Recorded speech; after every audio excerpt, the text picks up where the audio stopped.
요나서입니다. 이 책은 하나님께 반항한 선지자에 대한 내용입니다. 이 선지자는 하나님께서 그의 원수들을 사랑하시는 것을 몹시 싫어했습니다. 요나서는 구약의 선지서들 중 매우 독특합니다. 대부분의 선지서들은 선지자들을 통해 하나님의 말씀이 기록되는데 이 책은 선지자를 통한 하나님의 말씀보다는 그 선지자에 대한 이야기가 기록되고 있기 때문입니다. 그는 좀 치사하고 고약한 선지자였죠. 요나는 구약 다른 곳에서 단 한 번 등장합니다.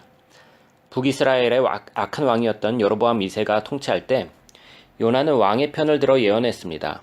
전투에서 여로보암 2세가 이길 것이고 이스라엘 북방 경계를 이루는 영토를 모두 되찾을 것이라고 예언합니다. 여기에서 기억해야 할 중요한 사실이 있습니다. 선지자 아모스는 여로보암 2세에게 맞섰고 아모스는 요나와 상반되는 예언을 합니다. 아모스는 요나가 예언한 똑같은 지역을 여로보암이 모두 잃을 것이라고 선포하죠. 여로보암이 너무나 끔찍한 왕이었기 때문입니다. 그래서 요나서가 시작하기도 전에 우리는 요나에 대해 의심을 하게 됩니다. 요나서는 아름다운 문학적 구조를 가지고 있는데요. 짝을 이루며 대칭 구조를 갖습니다. 1장과 3장은 요나가 이방인들을 만납니다. 1장은 요나가 선원들을 만나고 3장은 요나가 증오하는 적 니느웨 백성들과의 만남입니다. 그리고 각 부분은 요나의 이기심과 이방인의 겸손과 회개가 대조적으로 묘사됩니다. 2장과 4장은 요나의 기도를 담고 있습니다. 그중 하나는 일종의 회개 기도이고 다른 하나는 너무나 자비로운 하나님에 대해 불평하는 기도입니다. 이 책의 구성을 잘 살펴보면 매우 독특한 스타일로 서술하고 있습니다. 이야기 전체는 전형적인 인물들로 구성되어 있지만 역설적이게도 우리가 생각하는 것과 정반대로 행동하고 있습니다. 먼저 하나님의 사람인 선지자 요나가 등장하지만 그는 하나님께 반항하고 불순종합니다. 부도덕할 것 같은 선원들은 실제로는 부드러운 마음으로 회개하고 겸손함으로 하나님께 돌아갑니다. 또한 니느웨 왕은 강력한 권력과 잔인한 왕국의 왕이지만 그는 하나님 앞에 자신을 낮춥니다. 바로 요나의 5단어로 이루어진 설교를 듣고 말이죠. 심지어 왕의 짐승까지 회개했습니다. 이러한 종류의 이야기는 오늘날 우리가 풍자라고 부르는 것과 일치합니다. 풍자에서는 잘 알려진 익숙한 인물들이 극단적인 상황에 놓이게 되고 그 인물들이 유머와 반어법을 사용해 자신들의 어리석음과 성격적 결함을 비판합니다. 자, 이제 전체 내용을 살펴보도록 하겠습니다. 이 책은 하나님이 요나에게 주시는 임무로 시작하는데요. 이스라엘의 적인 아수르 제국의 수도인 니느웨로 가서 그들의 악함과 불의에 대해 선포하라고. 그러나 동쪽 니느웨로 가는 대신에 요나는 반대 방향으로 갑니다. 그리고 가능한 한 서쪽 멀리 다시스로 가는 배를 발견했습니다. 지금 여기에서 큰 문제가 발생합니다.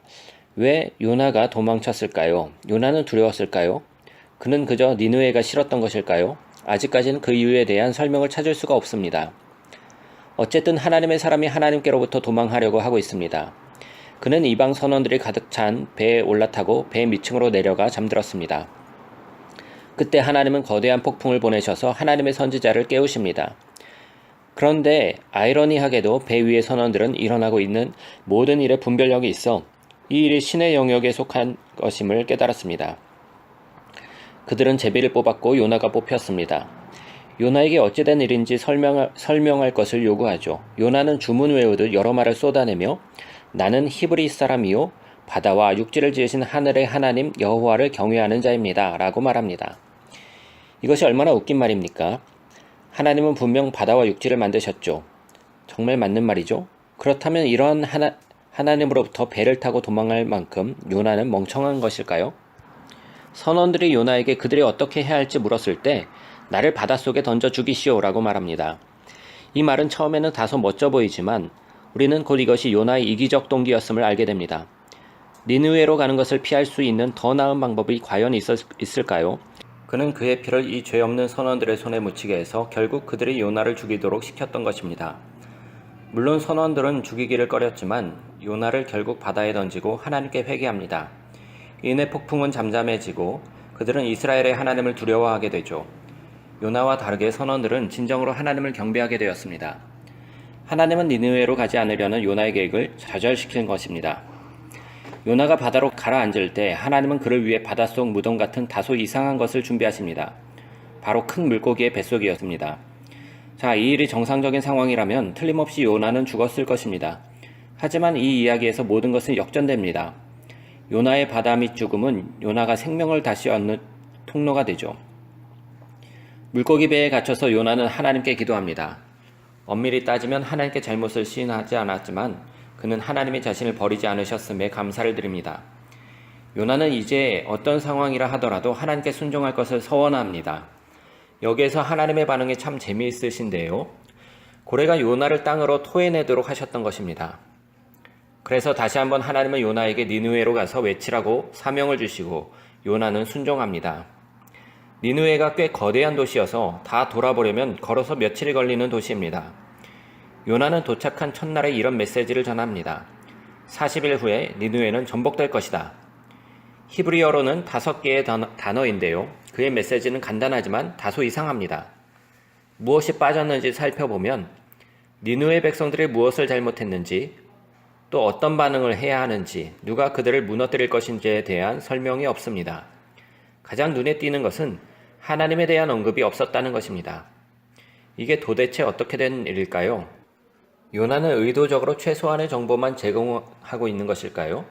이것은 마치 그가 자신의 메시지를 방해라도 하는 것처럼 보이기도 하고 니느웨의 멸망을 확신하는 것처럼 보이기도 합니다.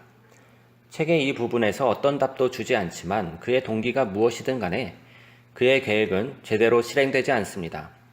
왜냐하면 그가 5단어의 설교를 하자마자 니느웨의 왕과 짐승을 포함해서 도시 전체는 슬픔과 죄를 뒤집어쓰고 회개합니다. 두 번째로 이 악한 이방인들은 더 적극적으로 반응하는 모습을 보여줍니다. 하나님의 선지자보다 말이죠. 그래서 하나님은 니느웨 백성들을 용서하시고 그 땅에 재앙을 내리지 않으셨던 것입니다.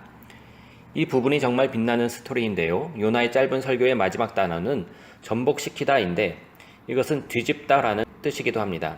즉 도시가 무너지고 파괴될 것이라는 뜻이죠. 마치 소돔과 고모라처럼 말입니다. 하지만 이 단어는 무엇인가가 변형되어 사용되어질 수 있음을 뜻하기도 합니다.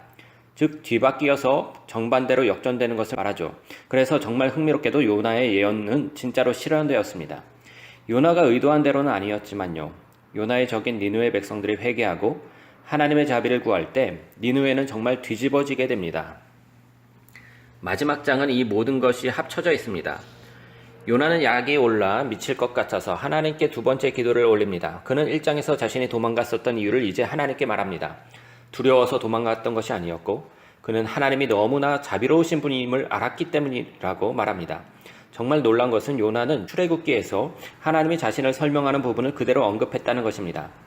그는 모욕적인 투로 하나님을 비난합니다. 요나는 하나님은 자비로우셔서 불의한 니느웨 백성들을 용서할 방법을 찾고 계심을 알았다고 말합니다. 우리는 요나의 말투에서 혐오감을 느낄 수 있을 것입니다. 그리고 나서 요나는 그 대화를 중단하고 그 자리에서 자신을 죽여달라고 기도하죠. 그의 적들을 용서하시는 그 하나님과 살기보다는 죽는 편이 낫겠다라고 말하는 것입니다. 그러나 다행히도 하나님께서는 요나의 죽여달라는 기도에 응답하지 않으시고 요나가 화내는 것이 과연 옳은 것인지 질문하십니다. 요나는 그 질문을 무시하고 성읍 밖으로 나가서 주변 언덕에 초막을 짓고 무슨 일이 일어나는지 보기 위해서 기다립니다. 알다시피 니느웨 백성들은 그들의 죄를 회개했고 결국 멸망하지 않게 됩니다. 그 다음은 정말 기이한 내용이 나옵니다. 하나님은 넝쿨을 준비하셔서 요나에게 그늘을 허락하십니다. 요나는 이 넝쿨로 크게 기뻐하였습니다. 하지만 하나님은 벌레를 보내어 그 벌레가 넝쿨을 씹어먹게 하셔서 요나는 그늘을 잃게 되었습니다. 따갑게 내리쬐는 태양 때문에 요나는 다시 한번 그를 죽여달라고 하나님께 간청합니다. 하나님도 또다시 그의 분노가 옳은 것인지 물었고 이에 요나는 부르짖길 그렇습니다. 나를 죽게 해주십시오. 이 말은 이 책에서 요나의 마지막 말입니다.